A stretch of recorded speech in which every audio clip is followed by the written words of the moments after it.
Bismillahirrahmanirrahim. Alhamdulillah wassalatu wassalamu ala Rasulillah Muhammad ibn Abdullah wa ala alihi wa ashabihi wa man wala. Bapak-bapak, ibu-ibu, saudara-saudara sekalian, Assalamualaikum warahmatullahi wabarakatuh. Kita malam ini akan berbicara tentang puasa. Biasa di bulan puasa ini kita selalu berkata mau beribadah, ya kan? Ibadah itu ada kaitannya dengan hati. Kalau tidak ada kaitannya dengan hati, tidak dinamai ibadah. Nah, sekarang kita lihat ini. Bagaimana kita ini? Ibadah kita bagaimana? Kan tidak seperti itu. Ibadah kita kan hanya rukuk, sujud, ini tidak ada. Itu pun kata Ibnu Sina, orang yang beribadah karena takut itu seperti hamba sahaya. Sebagian mereka baru kerja baik kalau dilihat ya. Orang yang beribadah itu karena mengharapkan ganjaran itu pedagang. Ibadah yang sesungguhnya itu dorongan cinta. Ini ibadah. Sayangnya sebagian kita sangat mempersempit arti ibadah. Kita sekarang mari lihat dalam konteks puasa juga ini kita ingin kaitkan itu dengan puasa. Allah Subhanahu wa taala menciptakan kita, ya kan? Itu ada dua ayat yang berkait dalam konteks tujuan penciptaan kita. Ayat yang pertama, itu Allah nyatakan kepada malaikat sebelum kita diciptakan. Rencana Allah apa itu? Inni ja'ilun fil ardi khalifah. Semua manusia Allah bermaksud menciptakannya sebagai khalifah. Tidak usah dikaitkan dengan teori politik kekhalifahan, tidak ada itu di situ. Okay. Yang kedua, ayat yang kedua adalah wa ma khalaqtul jinna wal insa illa liya'budun. Saya tidak menciptakan jin dan manusia kecuali, nah ini tafsir sekarang saya mau jelaskan. Illa liya'budun. Ada yang mengartikannya kecuali agar mereka beribadah kepadaku. Ya kan? Itu umum itu begitu. Jadi ada dua. Jadi khalifah dan untuk beribadah. Ada yang mengaitkan seperti ini. Kalau begitu, ada dua tujuan kita diciptakan. Membangun dunia ini dan beribadah kepada Allah. Saya mau terangkan dari segi tafsir sekarang.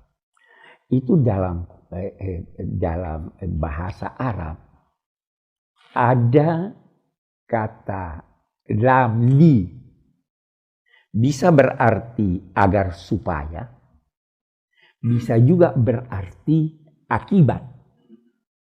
Illa liya'budun. Ini lamul akibah.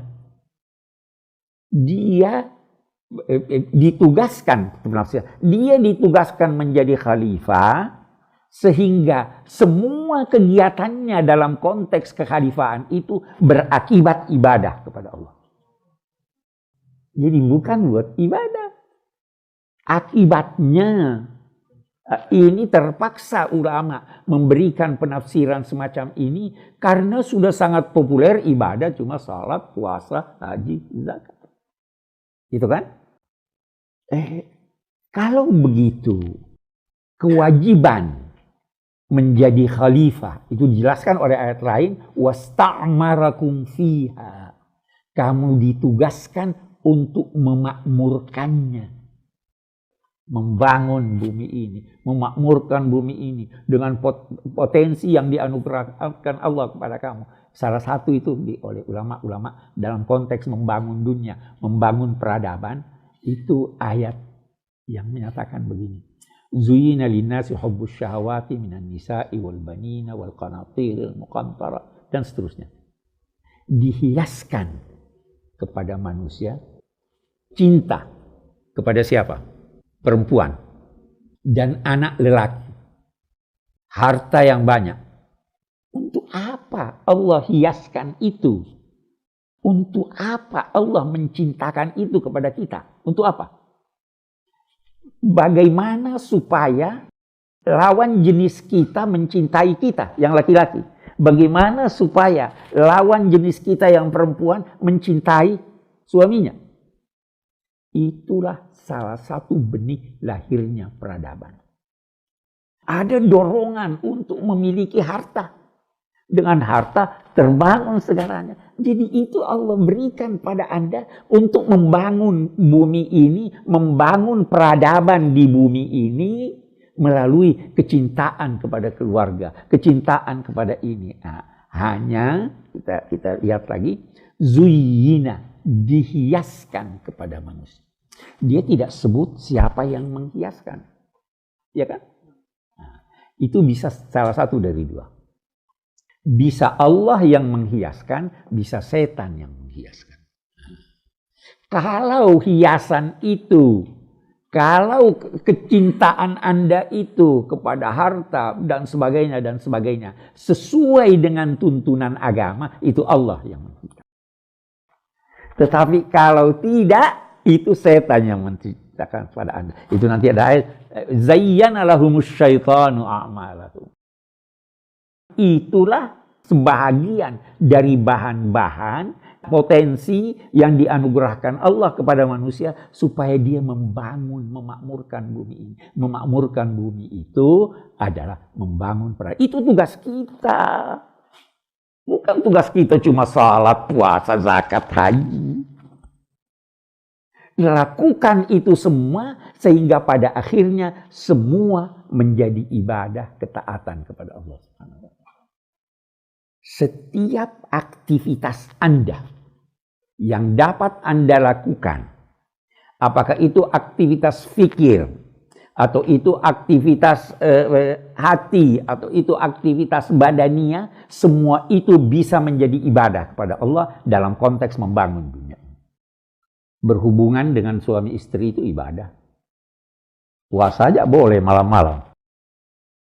Padahal ini syahwat. Itu waktu Nabi berkata begitu.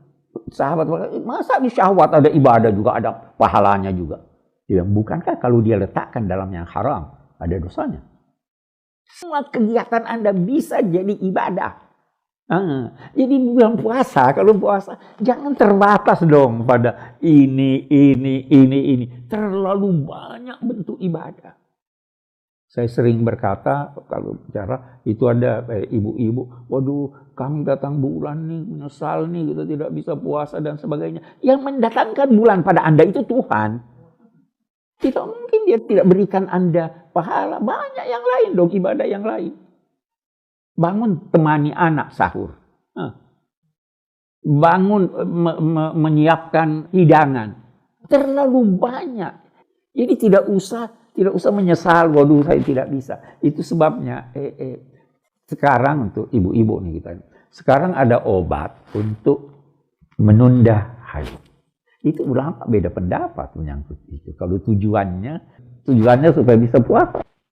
Ada yang berkata boleh, ada yang berkata tidak boleh. Betapapun jangan risau kalau itu terjadi. Karena terbuka lapangan yang sangat luas untuk beribadah kepada Allah. Tidak harus dalam bentuk puasa, ngaji, dan sebagainya.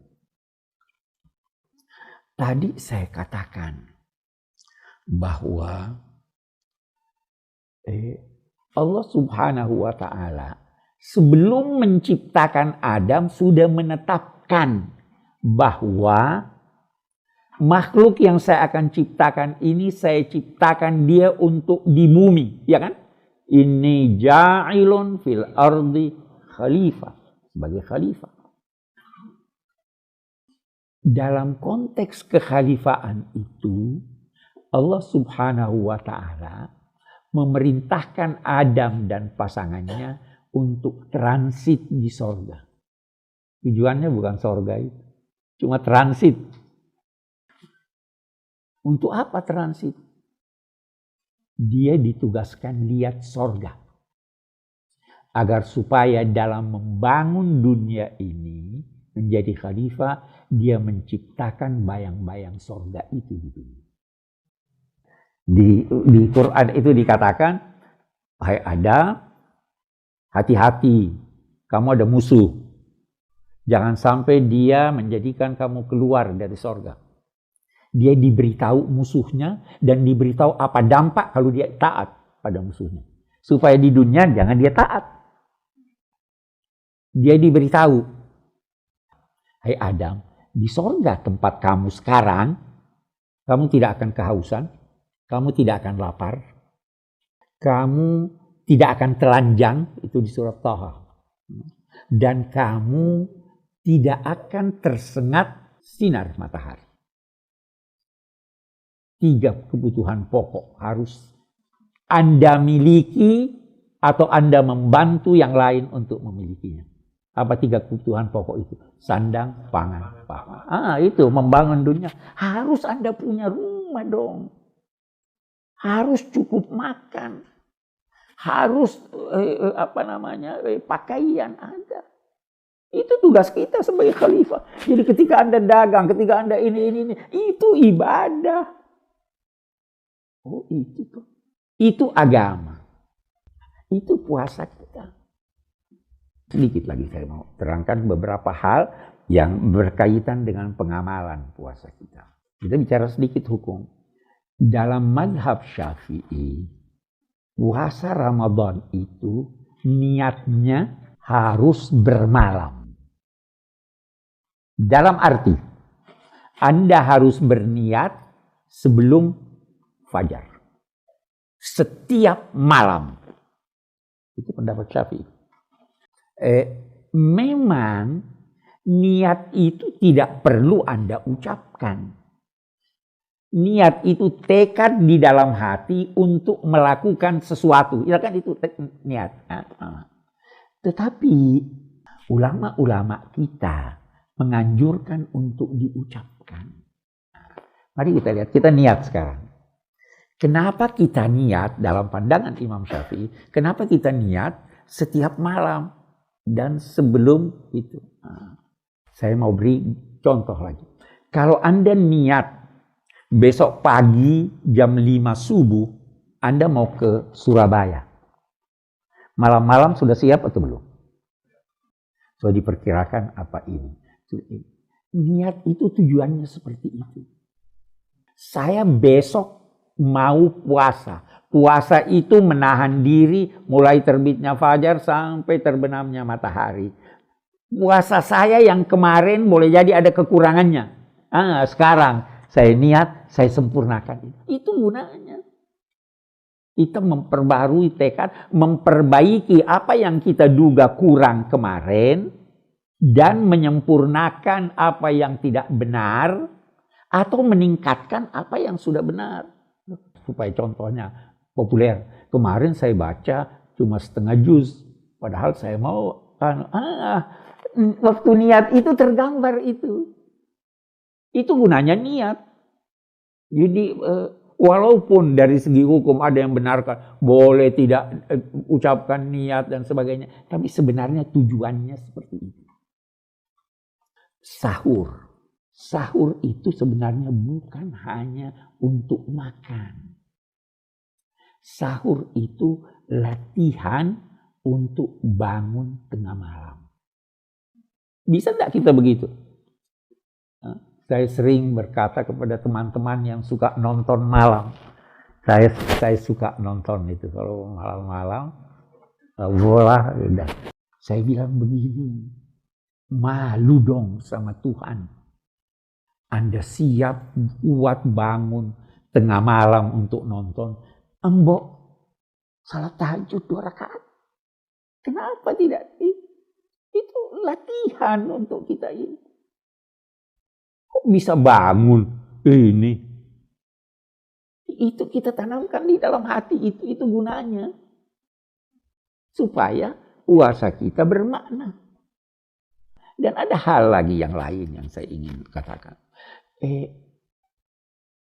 Dulu zaman Nabi itu sangat populer memberi buka puasa orang. Sekarang juga cukup populer, tapi sekarang ini ada hambatannya. Saya kalau diundang buka puasa hampir tidak pernah pergi. Karena macet lah, inilah, sebagainya. Tapi kita bisa melakukan apa yang diharapkan dari anjuran buka puasa itu tidak harus diadakan di rumah. Kalau di Mesir itu, di jalan raya, ada namanya Maidatur Rahman. Itu di mana-mana. Kita di sini aja di masjid-masjid ya. Di sana jalan raya penuh sepanjang jalan. Begitu selesai, rame-rame membersihkan tempat. Tak bisa itu. Perlu kita pertimbangkan menurut hemat saya. Menggunakan jam sahur dan buka puasa itu dengan keluarga. Saya lebih senang begitu. Dengan anak-anak kita, dengan ini. Mungkin tidak harus dalam bentuk kasih nasihat dan sebagainya. Kasih dia contoh, mari kita sholat jamaah dan sebagainya. Daripada kita habis. Jadi ada alternatif. Kalau sepanjang tahun kita tidak pernah makan siang dengan anak. Ya, makan malam sudah capek dan sebagainya. Mari kita gunakan itu.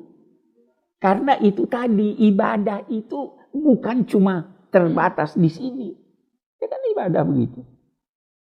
Itu hal-hal saya kira yang kita perlu lakukan introspeksi lah. Kita perlu lebih baik dari tahun lalu. Kita perlu lebih menghayati makna puasa itu. Ada yang berkata begini. Puasa itu mengajarkan kita tentang pentingnya waktu. Anda kalau bukan bulan puasa tidak merasa berjalan ini, ya kan? Kalau sudah puasa, kapan buka? Nah, sudah, ya kan? Kapan sahur? Oh, ini sudah berapa hari nih puasa? Itu mengajarkan Anda ini waktu ini ada harganya. Iya kan? Ini kita tidak ada itu. Jadi, ini saya kembali berkata, ibadah itu bukan cuma mengaji, tidak makan, tidak minum dan sebagainya. Banyak aspeknya ibadah itu yang kita bisa lakukan dengan mudah. Kita bisa lakukan tanpa biaya. Itu tujuannya puasa. Mudah-mudahan ada manfaatnya. Assalamualaikum warahmatullahi wabarakatuh.